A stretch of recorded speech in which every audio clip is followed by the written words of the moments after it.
Hello and welcome back to another episode of Sound Surfing with your host, Samuel Seed. In this episode, we are going to be covering a lesser-known record from rock and roll icon David Bowie, Scary Monsters and Super Creeps. Scary Monsters and Super Creeps was released on the 12th of September 1980, and it followed Bowie's Berlin trilogy, Low, Heroes, and Lodger. While the Berlin trilogy was his most experimental output at that time, his commercial success was wavering.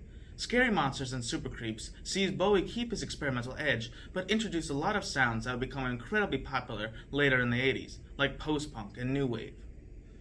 Now it's time to hit the waves and cover Scary Monsters and Super Creeps song by song. It's No Game Part 1 is an incredibly strange but fun way to kick off the album. It starts with the sound of a cassette being inserted, and then followed by a woman speaking in Japanese, saying the lines that Bowie would sing after. Sing probably isn't the right word, as Bowie is more wailing than singing. I like that though. There is a manic and claustrophobic nature to this song, and it's a great way to start off the album. Up the Hill Backwards has a rumbling sound, with Bowie's voice being very multi-layered, like he is singing off a mountain. It is a very soon-to-be 80s sound, but without the sugary sweet 80s shine, which has not aged well. It's on the shorter side of songs on the album, but is still a great listen. Scary Monsters. The title track has a very unsettling feel, fitting the song's and album's title. Bowie's voice has a glitchy and distorted filter, and the guitars are very sharp and brooding. Another nice little touch I love is the banging metal sound you hear in the chorus. It's subtle, but adds so much, which I think is a great way to describe the album as a whole.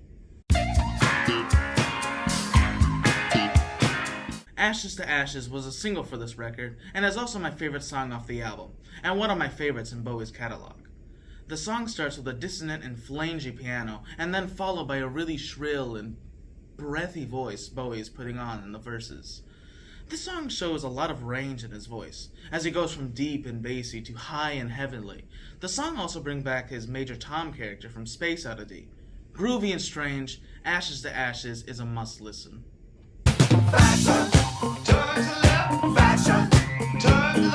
Fashion feels a lot like a Talking Heads song, with fun little sound effects, singing at a marching pace. It's a really fun song that still maintains the off-kilter feeling of the album. Teenage Wildlife is probably the sweetest song off the album. An incredibly comforting guitar riff, and David Bowie's voice is really gentle, even though he is going high and low sporadically. I also really love the backing vocals on this song. Teenage Wildlife provides a nice reprieve from the craziness of the record, and is one of my favorites off the album. Program, no discipline, no book, Scream Like a Baby is a weird one. I love the sound of the verses and the pitch modifier on the bridge, but the notes between Bowie's voice and the instrumental and the chorus don't mesh and make for an uncomfortable feeling. It's a good song, but one of the lesser songs off the record.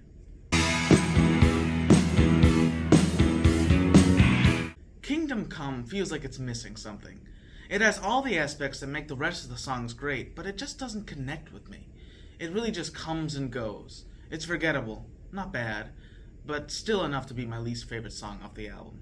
Because You're Young! Because You're Young feels vampiric, yet also a callback to Bowie's older albums. It carries a creepiness but grand vocals that sound like something from Life on Mars or Sweet Thing. But like Kingdom Come, I just don't find myself loving this track. It goes through one ear and out the other. It does, however, bring an end to the album's lull and sends us to the outro. And it's no game. It's No Game Part 2 is a really different take on It's No Game Part 1. This time it's much slower and lacks the Japanese translation. Bowie has also ditched the wail for a lower, defeated style of singing. The song ends with a cassette breaking, bringing the album to a close. While I prefer the bombastic nature of Part 1, Part 2 brings the listener down back to earth with a relaxed ending, and it's a satisfying end. So that's Scary Monsters and Super Creeps. While I may prefer other Bowie albums like Ziggy Stardust and Black Star, and it does have its less interesting moments, This album is truly a smorgasbord of sound and experimentation, still making it one of my favorite Bowie records. The songs I think you should listen to most is It's No Game Part 1, Ashes to Ashes, and Teenage Wildlife. And if you love those songs, you will definitely love Kuai Monsuta to Super Kuripo. Shio Nanate Arigato Sayonara.